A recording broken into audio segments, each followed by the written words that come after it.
Las Vegas is one of the most popular travel destinations in the world. Thousands and thousands of people come and visit every year, and they all go back with their opinions and hot takes. Sometimes when you hear an opinion over and over and over, it can start to sound like facts. Today, I'm going to be debunking 5 popular Las Vegas myths that are just not true. The last one is pretty controversial.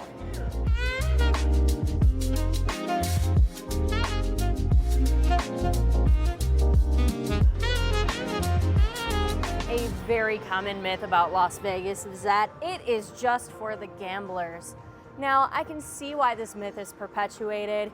Las Vegas is the mecca when it comes to gambling and entertaining those who want to spend their entire day in the casino playing table games or playing the slot machines.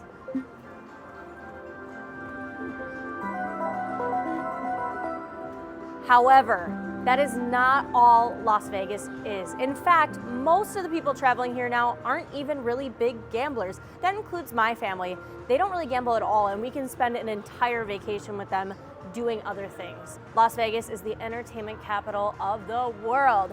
We have amazing shows, amazing restaurants, mega clubs, amazing bars and lounges. There is so much to see and do here that does not involve gambling at all. That being said, if you are coming here for your first time on vacation, I suggest you try a slot or a table game. It's honestly a ton of fun, even if you have a small budget. Maybe collect your friends up, do a group slot pull, have a free drink. It can be a ton of fun and a great thing to add to your Vegas vacation while you're out doing all these other amazing, epic things. So Las Vegas is definitely not just for gamblers. It is for me though.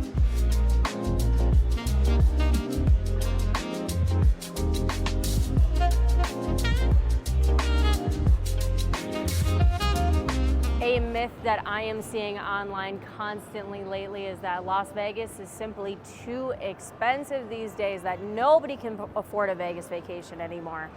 That is not true. That is a total myth. Now, I'll be real with you. Inflation has hit the United States hard and prices have gone up, and that includes the Las Vegas Strip. We're seeing a lot of price increases. That doesn't mean that everything across the board is too expensive and that you're not going to be able to have a good trip. There are a lot of ways to save money on your Vegas vacation. In fact, if you look at our cheapest budget properties and compare them to other major cities, it's no contest. It's going to be a lot cheaper to stay here in Vegas than a lot of places around the US. One great way to save you hundreds, if not thousands of dollars that I always suggest in my videos is that you can keep checking the rates on your hotel rooms, even the high-end ones, and if they lower the price, even before you visit, you can call and have them change the rate. I've done this a ton. I know you guys who watch my videos have done this. You're gonna save money right off the bat. But even further, there's a ton of free things to do and see, and a lot of ways to save money. When we used to come on our vacations, our day would start out with a cheap breakfast at La Salsa Cantina, some time at the pool, totally free, maybe walk around on the strip, see some sights, see the conservatory, also free. At that point, we've barely spent any money, and we're gonna go out that night and have a really nice high-end dinner, maybe go party without breaking our budget. I'm gonna link for you guys my playlist of Las Vegas travel tips. It's gonna have all kinds of great videos for you guys, from cheap eats to best hotels for your budget, free things to do, all ways that you can save money and still have an epic Vegas trip, and it's not gonna be too expensive, I promise you.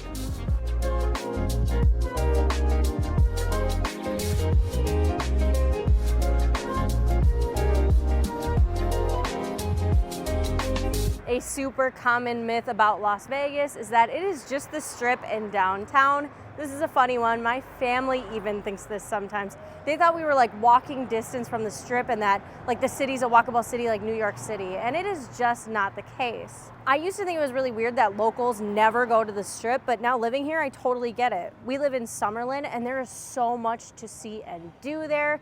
We have Red Rock, which is a gorgeous locals casino, Rampart, Tivoli Village, which has dining, and then there's Henderson, which is another suburb right outside of Las Vegas, and again, same thing, some amazing dining, great shops, Green Valley Ranch, an awesome casino. Along with that, we have some major landmarks. You have the Hoover Dam, you have Red Rock Canyon, which has some amazing hiking. There's also really great areas like here in the Arts District. This is one of my favorite local places that I suggest tourists check out if you guys get the chance. There's a bunch of really cool vintage shopping here, amazing breweries, great restaurants, great bars like the Velveteen Rabbit across the street here. They even have really cool festivals down here. First Fridays is basically just one big block party. We went to Vegas Unstripped. That was basically a food and wine festival. It was awesome. So there is so much more to do. It's not just the Strip in downtown. So if you come here often and you want to see some local stuff, there's plenty to do. In fact, there's so much to do,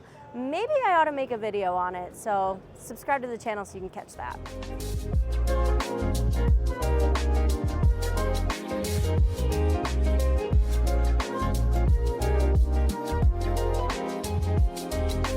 A more recent myth that has popped up is that it is just too unsafe to travel to Las Vegas. I will say from experience, Las Vegas is no more dangerous than any other major city you can travel to, like Chicago, New Orleans, New York. They all kind of have the same risks. You can always be very smart about this though. I do have some advice for you to make sure that you're being safe and traveling smart. Make sure that you are staying in the tourist areas. We're on Fremont Street right now. Right over there is the Fremont Dome with the Fremont Street Experience. This way is Fremont East. There's restaurants, there's the El Cortez. All of this is great. You can hang out here. Don't go too far one way or the other way, and same goes for the Strip. The places right around the tourist areas are actually some of the sketchier parts of Vegas. If you are going to be traveling a little bit further, let's say you're on Strip and you want to go to the Palms, take a cab. If you're here downtown and you want to go to the Neon Museum, take an Uber. You can party all night in Vegas. It's open 24 hours. Just be in a casino or in a club, gambling and enjoying yourself in the safety of inside. I'm more worried about you guys getting ripped off or scammed. Watch your belongings. Don't leave your bag unattended. Make sure your door is tightly shut. Use your safe.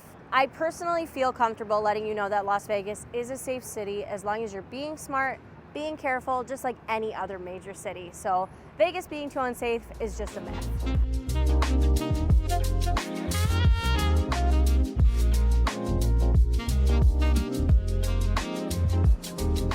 The most controversial topic on this list is Las Vegas for adults only, or is it a myth? Should you bring your kids to Las Vegas? I have personally never weighed in on this topic until now, and that's for a variety of reasons. For one, I don't have any kids, so I don't really want to tell people what to do with theirs. But let's look at this objectively and let's look at the facts. Las Vegas has been advertising to families for years on and off. They make properties that you can come and bring your family, and they have family-friendly activities. Even now, just recently, the Horseshoe ripped out its huge sports book and put in a giant arcade. So it's no wonder that families feel like they can bring their kids here and have a great vacation. However, it's also an adult town and a gambling town. So what's the truth? Well, here are my thoughts. Personally, I don't think you should bring your kids to Fremont Street, period. It's incredibly loud. It also is very smoky. People are smoking all kinds of different things, and it's lewd. There's a lot of nudity, a lot of adult behavior happening. I personally don't think it's a place for small children. That being said, if you want to bring your kids to Las Vegas, where should you stay? My top recommendations for you are going to be Mandalay Bay. It's South Strip, has an amazing water park as its pool. You're also connected. You can get over to Excalibur. They have kid-friendly activities. Or South Point, if you're interested in staying off Strip. They've got an arcade, a bowling alley, and a movie theater. If you're on the opposite end of the spectrum, you don't want to see kids at all on your vacation, don't worry, I got you. The Cromwell on the Strip is 21 and up only, as are Circa and El Cortez downtown, and many hotels have 18+ pools and areas. Oh, and please, families, keep your kids away from the slot machines. They are not supposed to be hitting the buttons. They shouldn't be on the casino floor. Stick to the family-friendly areas. But that's just my take. This one's got a lot of nuance. I would love to hear what you guys think in the comments. I cannot wait.